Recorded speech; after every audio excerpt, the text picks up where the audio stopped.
La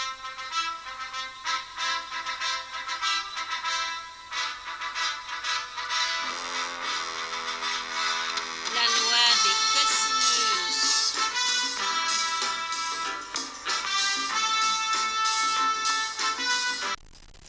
Alors, pour la loi des cosinus. Alors, la loi des cosinus s'applique lorsqu'on ne peut évidemment pas appliquer la loi des sinus.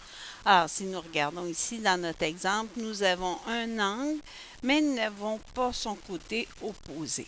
Donc, on doit appliquer la loi des sinus. Si on se rappelle, A grand A est opposé petit a qu'on appelle, je vais prendre mon crayon, petit a. A grand C est opposé le côté qui mesure petit c et A grand B est opposé le côté qui mesure petit b. La loi des sinus, pour trouver un côté, on utilisera la formule suivante. A va être égal à racine de B carré plus C carré moins 2 fois B fois C cosinus de l'angle A. Évidemment, si nous rentrons toutes ces informations dans la calculatrice, d'un seul coup, nous devons absolument mettre des parenthèses. Alors, le A va être égal à racine de, si on applique, alors B au carré, c'est 15, plus 12 au carré. Ici, on aurait pu écrire 12 au carré plus 15 au carré, ce qui revient au même, moins 2 fois 15 fois 12 ou 12 fois 15, même chose. Cosinus de l'angle de 40 degrés, ce qui va nous donner, alors mon 40 ne veut pas s'écrire, alors ce qui va nous donner approximativement pour le côté A, 9,66. Alors maintenant, on va aller voir pour trouver un angle. Alors pour trouver un angle, ici, on veut trouver le plus grand angle dans le triangle dont les côtés mesurent 5, 8 et 11. Alors, si nous faisons une esquisse de notre triangle, alors si on a 5, excusez, le côté B, alors l'angle A, l'angle C, alors ici c'est bien B que nous voyons, n'est-ce pas?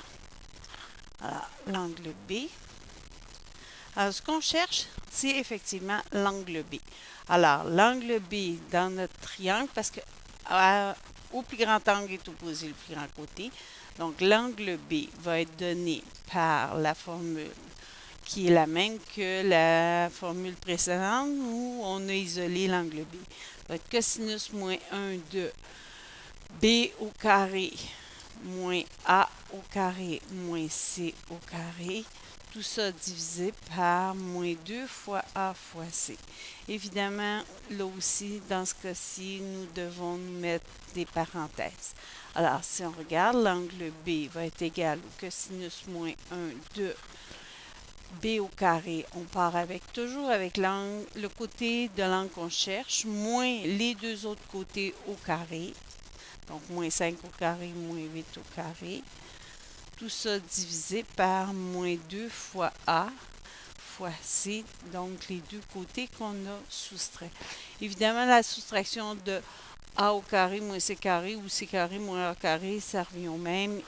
Même chose en bas pour la multiplication. Donc, l'angle B sera donné à part 113,6 degrés. L'avantage de la loi des cosinus, c'est que si on a un angle obtus, nous l'obtiendrons directement parce que nous savons que cosinus moins 1 d'un nombre négatif donnera absolument un angle obtus. Alors, j'espère que ça vous a aidé tout ça. Merci, bonjour.